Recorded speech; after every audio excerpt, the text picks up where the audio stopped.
Hello friends, Namaste. Welcome back to the Sacred Space with me, your host Preetha Lal, as we spend time reading the book Eternal Values for a Changing Society by the late Srimad Swami Ranganathandanda. As you are aware if you're following this podcast, Swami Ranganathandanda was many things to many people, but apart from being the 13th president of the Ramakrishna Matan mission, he was a scholar par excellence, a spiritual ambassador, a philosopher, and a teacher. This multi-volume treatise that I have decided to read to you through this podcast is a testament to his breadth of knowledge and the depth of his wisdom. The passages I will read in this episode continue from the previous one, where Swamiji has started to weave in the origin and significance of the Upanishads. He will talk more about this in the subsequent chapters, but for now, he introduces the interconnectedness of this profound Hindu text with the philosophy that was found in India at that time, and the synthesis with the modern scientific thought seen in Western civilization. The Swami quotes Charles Darwin and Julian Huxley and various other thinkers in his passages. His mind was a library of cross-referenced indices that continue to awe and inspire even today. Thank you for being here with me today as we begin. The Upanishads and modern scientific thought. In the Upanishads, we can study the graceful conflict of thought with thought, the emergence of more satisfactory thought, and the rejection of the less adequate ideas without a tear. Hypotheses are advanced and rejected on the touchstone of experience and not at the dictate of a creed. Thus, thought forges ahead to unravel the mystery of the world in which we live. Only a small minority of thinkers participated in this great adventure. They were gifted with a deep passion for truth and for the happiness and welfare of humanity.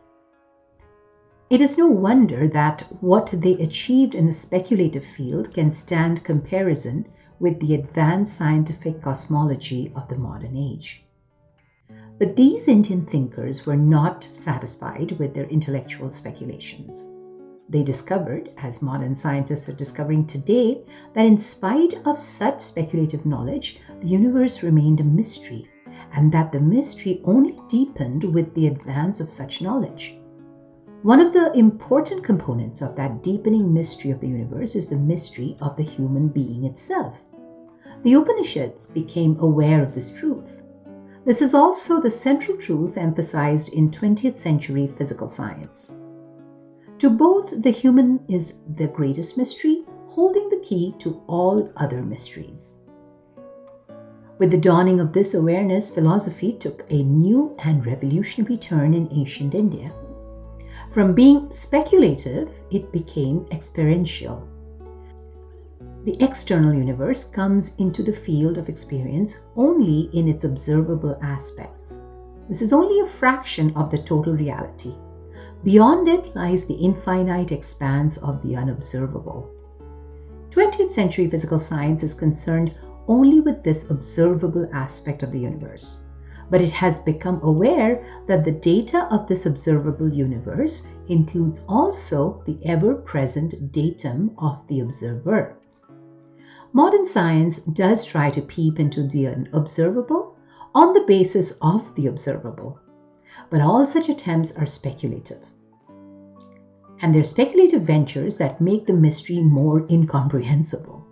In the words of Sir James Jeans in The New Background of Science, and I quote, "Physical science set out to study a world of matter and radiation and finds that it cannot describe or picture the nature of either, even to itself. Photons, electrons, and protons have become as meaningless to the physicist as X, Y, and Z are to a child on its first day of learning algebra.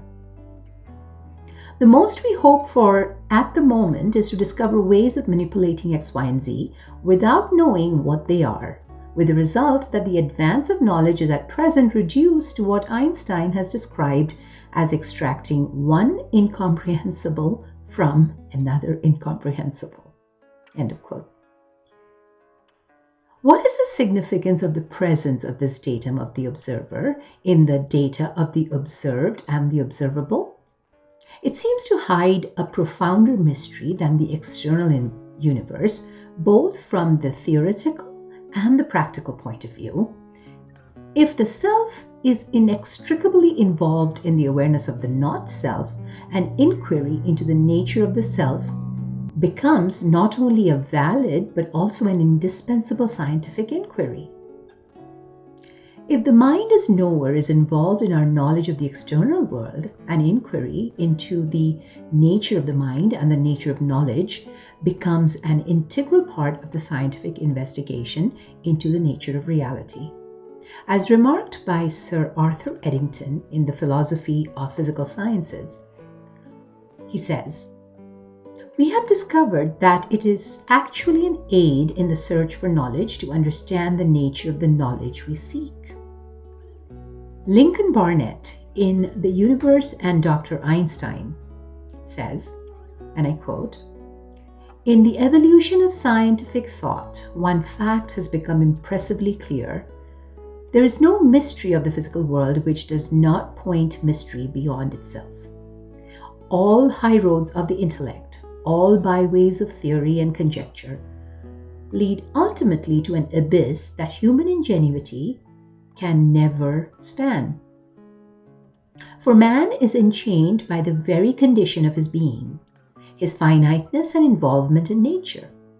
The farther he extends his horizons, the vividly he recognizes the fact that, as the physicist Niels Bohr puts it, we are both spectators and actors in the great drama of existence.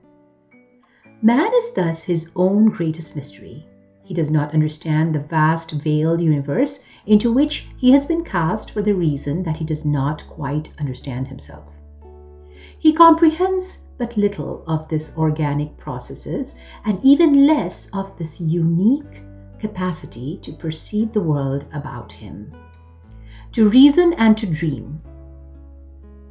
Least of all does he understand his noblest and most mysterious faculty, the ability to transcend himself and perceive himself in the act of perception. The challenge of the mystery of the human. From these and other considerations advanced by eminent scientists, it is clear that modern physical science, in its theoretical aspect, is face to face with this tremendous mystery of the self of the human being. The same situation obtains in the modern biological sciences also. Evolution today is conceived as a universal phenomenon. Nature reveals a movement from an undifferentiated energy mass into a differentiated cosmos. Cosmic evolution rises to the organic level, which again rises to the human level. What is it that is disclosed by this tremendous fact of evolution? In the 19th century, this subject was not discussed very deeply. That century is notable for establishing the fact of evolution, and this is achieved against much opposition from an entrenched mass of theological dogma and prejudice. During the 100-and-odd years since the publication of Darwin's monumental works, The Origin of Species and The Descent of Man, biology has made great strides, especially in the study of the course of evolution and to a lesser extent of the significance of evolution. These advances since Darwin formed the theme of the discussions at a conference of leading scientists held under the auspices of the Chicago University in November of 1959 to commemorate the centenary of the publication of Darwin's The Origin of Species. The proceedings of this conference, available in 3 volumes under the general title Evolution After Darwin, acquaint us with these revolutionary advances, which have a bearing on the nature of reality and the destiny of the human being. Writing in the opening article of Volume 1, The Emergence of Darwinism, Sir Julian Huxley tells us that at the time when Darwin's books were published, The main need was to establish on a firm basis the fact of evolution and its scientific comprehensibility. In recent years, however, we have turned our attention to the course of evolution and as a result have been enabled to reach a number of important conclusions about the evolutionary process in general and our own place and role within it in particular. So Julian Huxley further tells us that in its progress from the inorganic to the organic or biological stage, evolution achieved novel features of great significance. He says, the great novelty of the biological phase was the emergence of awareness, psychological or mental capacities to a position of increasing biological importance. Eventually, in the line leading to man, the organization of awareness reached a level at which experience could not only be stored in the individual, but transmitted cumulatively to later generations. The second critical point initiated the human or psychosocial phase of evolution. In broadcast terms, the biological phase of evolution stems from the new invention of self-producing matter, the human phase, and from that on, the self-reproducing mind. Swamiji continues, pointing to the theoretical and practical significance of the human phase, Huxley says, in light of these new facts and ideas, man's true destiny emerges in starting new form. It is to be the chief agent for the future of evolution on this planet. Only in and through man can further major advance be achieved, though equally he may inflict damage or distortion on the process, including his own evolving self. Discussing the aim of human evolution as greater fulfillment, Huxley continues, in the light of our present knowledge, man's most comprehensive aim is seen not as mere survival, but as numerical increase, not as increased complexity of organization or increased control over his environment, but as greater fulfillment, the fuller realization of more possibilities by the human species collectively and more of its component members individually. And pleading for a scientific study of the scope of this concept of fulfillment, Huxley concludes, once greater fulfillment is recognized as man's ultimate or dominant aim, we shall need a science of human possibilities to help guide the long course of psychosocial evolution that lies ahead. The human being, the central mystery of the universe. Thus, from the side of both the sciences of matter and of life, the human being becomes the central mystery of the universe. Through one of the fruits of her own evolution, namely the human, nature has disclosed the outlines of the deep mystery that lies in her depths. Herein lies the human's uniqueness, both as an item of evolution and as the key to the mystery of nature. Hence the importance of developing what Huxley calls, and I quote, a science of human possibilities, unquote. It was such a science, the science of religion, that India sought and found in her Upanishads, and that she integrated with the science of matter and life to emerge as the unifying philosophy of Vedanta. When we speak of any culture, we have to ask one important question. What is the concept of the human in that culture? Among the various cultures that have come down to us, we have two broad divisions. One, the Greek or the Greco-Roman, and the other, the Indian. In each of these two cultures, we see a distinctive view of the human and his highest excellence.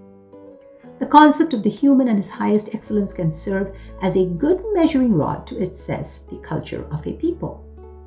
Apart from the material basis of a culture, which are generally common in almost every developed culture of the past, a certain measure of economic and social security through settled agriculture, simple handicraft, and effective social organization, the most important determinant of a culture is the direction of its mental life, the questions it asks of experience, and the answers it receives. These stirrings in the minds of the human signify the beginnings of a conscious and deliberate control and guidance of life forces. This new trend in evolution could not have proceeded far had the human been subject to the pressures of nature in his external life. If he had had to fight for his very existence, like the rest of the animal creation, he would not have developed even the desire, much less the capacity, to scale the heights of evolution on his own. Herein is the significance of his achievement of the rudiments of material culture. He can now advance evolution into the higher field of mind and thought. This is the special field of human evolution where quality replaces quantity as the central criterion of progress. In this, he receives help from his unique capacity for speech and the transmission of accumulated experience. He is thus endowed with a cultural inheritance over and above his genetic inheritance. With aid of these, the mental component of culture advances from generation to generation. Says Julian Huxley in the lecture on the evolutionary vision, man is therefore of immense significance. He is a reminder of the existence here and there in the quantitative vastness of cosmic matter and its energy equivalence, of a trend toward mind with its accompaniment of quality and the richness of existence. And what is more, a proof of the importance of mind and quality in the all-embracing evolutionary process. It was this advance of evolution into the higher fields of mind and awareness and into what Huxley terms the science of human possibilities that took place in India of the Upanishads. The fruits of that advance have an undying quality about them. They have nourished India for ages, and they have already proved their appeal for people in the modern age as well. The practical urgency for tackling the subject of the mystery of the human being today has been hinted at by Huxley in the passage referred to earlier. That urgency arises from the fact that with the enormous powers that modern technology has placed in his hands, the human becomes for the first time the agent of evolutionary advance or the only possible destroyer of his civilization and of the rest of nature. The human creates a worldwide civilization. His willy-nilly destroys it. Does not this tragic paradox highlight the mystery that the human is? The need to discover the creative possibilities lying deep within him and to evolve the techniques capable of educating him into becoming the fairest flower of evolution and the savior of his undoubtedly rich civilization? We are in the middle of a race, says Bertrand Russell, between human skill as to means and human folly as to ends. Unless men increase in wisdom as much as in knowledge, increase of knowledge will be increase of sorrow. This is from The Impact of Science on Society. Continuing with Swamiji's words, scientists like Eddington have posed certain questions wherein this mystery stands sharpened in the context of the total mystery of the universe. In a BBC broadcast some decades ago, Eddington posed this question: what is the truth about ourselves? And proceeded to answer, we are a bit of a star gone wrong. That is the first answer from a purely astrophysical point of view. Again, answering in terms of 19th century physics, he said, we are a bit of machinery, puppets that strut and talk and laugh until time turns the handle beneath. We are like machines wound up and wound down by inexorable time. But these two answers did not satisfy Eddington, so he finally added, but there is one elementary inescapable answer. We are that which asks the question. Here is thrown a profound hint. We are the subject, we are the self. We cannot be equated with mere objects. We have a profound dimension within us which refuses to be reduced to physical or mechanical or merely objective categories. Modern existentialist philosophy registers this protest of human self against the total mechanistic philosophy of 19th century science. The modern age is witnessing a growing urge in the human everywhere to realize his true self. He's keenly feeling the need to make his knowledge flower into wisdom. He's experiencing a nameless hunger for the infinite and the eternal. He's in search of the universal dimension of his personality. from where he can send out tendrils of love, waves of what sociologist Sorokin terms altruism, to his fellow beings. It is against this background of modern thought and aspirations that the contributions of the Upanishads to Indian culture in particular and to human cultural legacy in general become significant.